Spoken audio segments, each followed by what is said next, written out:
Hi friends నిన్న FL studio basic tutorial చేస్తా అంటే ఎఫ్ఎల్ స్టూడియోలో మనం సాంగ్స్ ఎలా మిక్స్ చేయాలి, హెచ్డి మాస్టరింగ్ అండ్ సాంగ్ యొక్క బ్యాక్గ్రౌండ్ రిమూవ్ చేయడం ఎలా అని నిన్న చేశాను.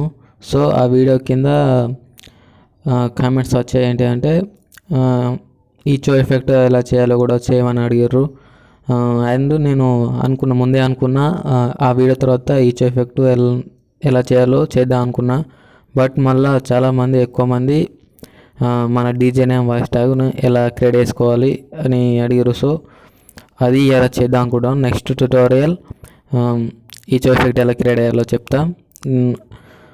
మనం మన డీజే నేమ్ వాయిస్ ట్యాగ్ చేయాలంటే దానికి ఒక అప్లికేషన్ ఉంటుంది. దాన్ని నేను ఇస్తాను, యాప్ లింక్ ఇస్తాను, మీరు అక్కడ నుంచి డౌన్లోడ్ చేసుకోవాలి. అండ్ ఆ యాప్ ఏంటిది, అందులో ఎట్లా మన డీజే నేమ్ ఎలా క్రియేట్ చేసుకోవాలో చూద్దాం. సో ఫ్రెండ్స్, దానికి కావాల్సిన అప్లికేషన్ నరేటర్ వాయిస్ ఇదే ఫ్రెండ్స్, ఇక్కడ మీ స్క్రీన్ మీద కనిపిస్తుంది. సో దీని లింక్ అని నేను ఇస్తాను, మీరు అక్కడ నుంచి డౌన్లోడ్ చేసుకోవాలి. అండ్ ఈ అప్లికేషన్కు మనకు డాటా ఆన్ చేసుకోవాలి. సో ఓపెన్ చేద్దాం. ఎలా మన డీజే నేమ్ వాయిస్ ఎలా క్రియేట్ చేయాలో చెప్తా.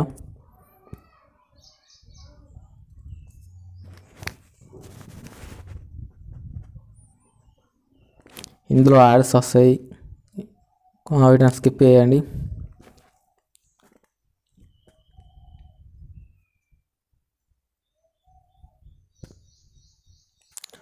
సో ఇక్కడ మనం టెక్స్ట్ చేయాల్సి ఉంటుంది. మన డిజైన్ మనం టెక్స్ట్ చేయాలి.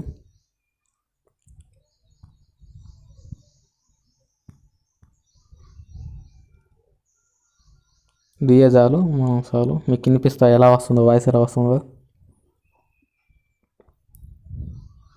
డీజే. సో ఇలా మన నేమ్ డీజే నేమ్ టెక్స్ట్ చేసుకొని ఇక్కడ స్పీకర్ ఇక్కడ మనం ప్లే చేస్తే డీజే వాయిస్ వస్తుంది. ఇక్కడ సేవ్ అని ఇటు కడకు ఉంది కదా, దాని మీద క్లిక్ చేసి సేవ్ మీద క్లిక్ అయితే సేవ్ అయిపోతుంది. అండ్ మళ్ళీ మనకు ఇందులో వాయిసెస్ కూడా చేంజ్ చేసుకోవచ్చు. అది ఎలానో చెప్తా. ఇక్కడ లాంగ్వేజ్ ఉంది కదా, దాని మీద క్లిక్ చేయండి. ఇక్కడ ఫస్ట్ ఇక్కడ ఆర్టికల్నో ఎఫెక్ట్ ఇంగ్లీషు, ఇక్కడ నేను సంగీత వాయిస్ యూజ్ చేశాను. సో మీరు మీ ఇష్టం వచ్చిన వాయిస్ యూజ్ చేసుకోవచ్చు. ఇక్కడ చాలా వాయిసెస్ ఉంటాయి. సో మీ ఇష్టం. నేనైతే ఎక్కువ సంగీత వాయిస్ యూజ్ చేస్తాను కాబట్టి మీకు అదే చూపించాను. మీకు కావాల్సిన వాయిస్ను అక్కడ మీరు చేంజ్ చేసుకొని చూసుకోవచ్చు. అండ్ మీరు ఇక్కడ నుంచి సేవ్ చేసింది ఇక్కడ ఉంటుందో మీకు ఇప్పుడు చూపిస్తా. సో సేవ్ చేసాం మనం.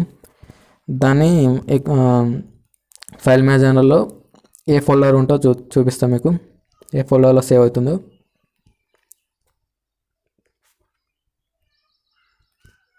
ఇంటర్నల్ స్టోరేజ్లో సేవ్ అవుతుంది అది. ఇక్కడ నరేటర్ వాయిస్ అని ఉంది కదా, సో ఇదే అది వాయిస్ డీజే. సో ఫ్రెండ్స్, దీన్ని మీరు మూవ్ చేసుకోవాల్సి ఉంటుంది ఎఫ్ఎల్ యూజర్ ఫైల్లోకి ఒక దాంట్లోకి మూవ్ చేసుకొని ఎఫ్ఎల్ స్టూడియో ఓపెన్ చేసి మీరు సాంగ్ వేసేటప్పుడు మీ డీజే నేమ్ని ఆ సాంగ్కి పెట్టుకుంటే గంతే అయిపోతుంది. ఇలాగనే మనం మన డీజే నేమ్ని క్రియేట్ చేసుకోవచ్చు. అండ్ మళ్ళీ నేను మన స్టూడియోలో కూడా మన వాయిస్ని రికార్డ్ చేయడం ఎలానో తర్వాత వీడియోలో చెప్తా. బట్ నెక్స్ట్ వీడియో మాత్రం ఈచో ఎఫెక్ట్ ఎలా చేయాలనో చెప్తా. ఇది ఈరోజు ట్యూటోరియల్ ఫ్రెండ్స్. నా ఛానల్ని ఈ వరకు సబ్స్క్రైబ్ చేయని వాళ్ళు ఎవరైనా ఉంటే సబ్స్క్రైబ్ చేయండి. సబ్స్క్రైబ్ చేసి వదిలేయకండి. దాని పక్కనే ఉన్న బెల్ ఐకాన్ కూడా యాక్టివేట్ చేసుకోరి.